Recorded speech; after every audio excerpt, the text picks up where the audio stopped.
বকুৰ চমুৰিয়াত বালি মাফিয়াৰ অটপালিত শংকিত প্ৰকৃতিপ্ৰেমী গৰাখহনীয়া ডলফিনৰ প্ৰতি ভাবুকি জনজীৱনৰ যাতায়াতৰ প্ৰতি চৰম ভাবুকি বালি খনন বন্ধ কৰাৰ আহ্বান সচেতন ৰাইজৰ ৰাজ্যৰ মূল্যৱান বনজ সম্পদসমূহ সুৰক্ষাৰ বাবে থকা বিয়াগুম বন বিভাগক চমুৰিয়াৰ কলহী নৈত বালি খনন বন্ধ কৰাৰ আবেদন নিবেদন কৰিও সুফল পোৱা নাই। উল্লেখ্য যে চমুৰিয়াৰ কলহী নৈত বালি খনন বন্ধ কৰিবলৈ বৃহত্তৰ অঞ্চলটোৰ একাংশ সচেতন ৰাইজে অসমৰ মুখ্যমন্ত্ৰী বন মন্ত্ৰী আৰু কামৰূপ জিলা আয়ুক্তকো আবেদন জনোৱা বুলি অভিযোগ তুলিছে।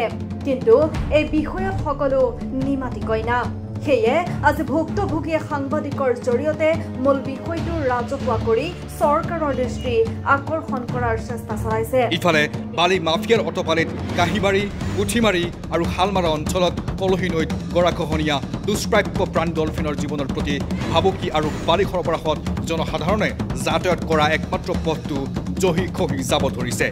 সেয়ে সকলো সমস্যাৰ সমাধান বিচাৰি বালি খনন বন্ধ কৰিবলৈ আহ্বান জনাইছে।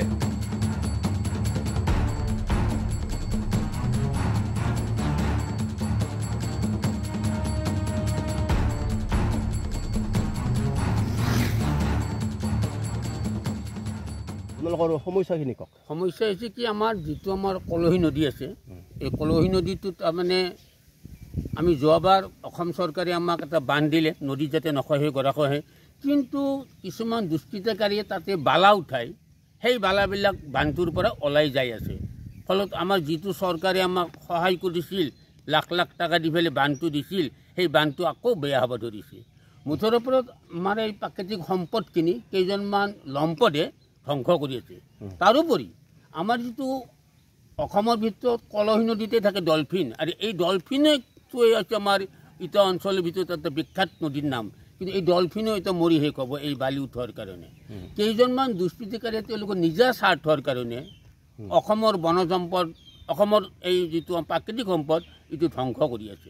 বালি মাফিয়াৰ দবদমিত আমি যাব পৰা নাই। তাৰোপৰি আমাৰ ৰাস্তাখন শেষ হৈ গ'ল, আমি এতিয়া বাইক চলাব নোৱাৰা হৈছোঁ। এনেকুৱা খাল হৈছে বাইকত মানে উঠাবই নোৱাৰোঁ তাতে নি পেলাই।